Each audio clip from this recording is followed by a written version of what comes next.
The pushback, meanwhile, is coming from Africa. Lawyers in Nigeria are suing China. They want $200 billion in damages for the loss of lives.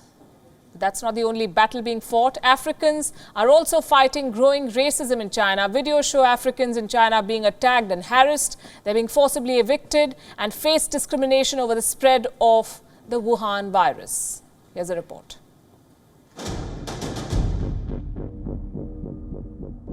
The clamor to make China pay is growing louder. The latest on the list is Nigeria.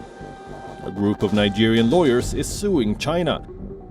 They want $200 billion in damages. Reports cite a statement. The damages are being sought for the loss of lives, economic strangulation, trauma, hardship, social disorientation, mental torture, and disruption of the normal daily existence of people in Nigeria. The lawyers have a two-phase action plan. First, go to the Federal High Court of Nigeria, and then persuade the government to sue China at the International Court of Justice.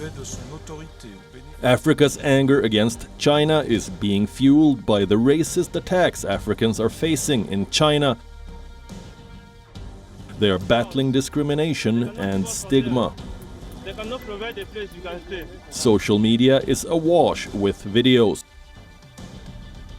This one shows a Chinese police officer harassing an African man.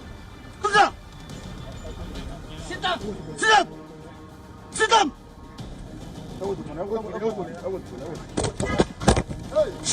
You can sit now. You can sit now. Sit down! You can sit now. Another video shows a group of Chinese men attacking an African, with a woman shouting out for help in the background. The exact context or what transpired before and after the video was shot is not clear.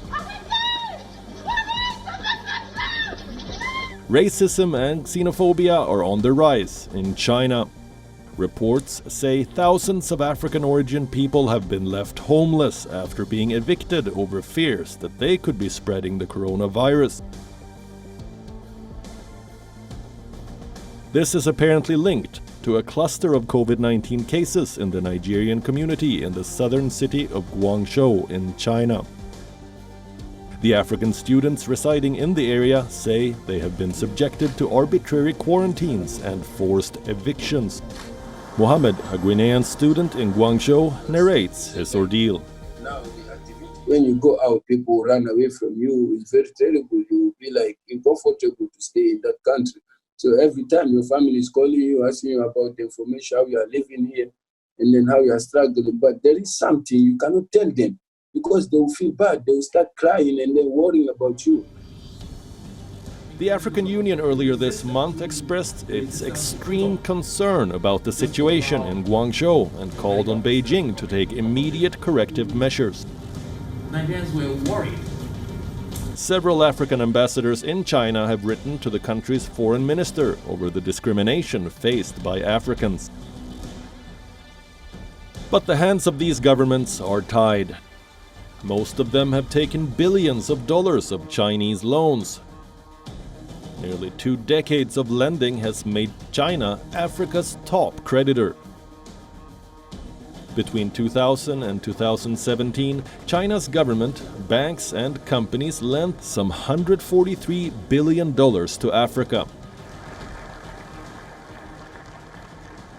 The continent now faces multiple challenges: repaying China's loans, fighting China's virus, and dealing with China's racism.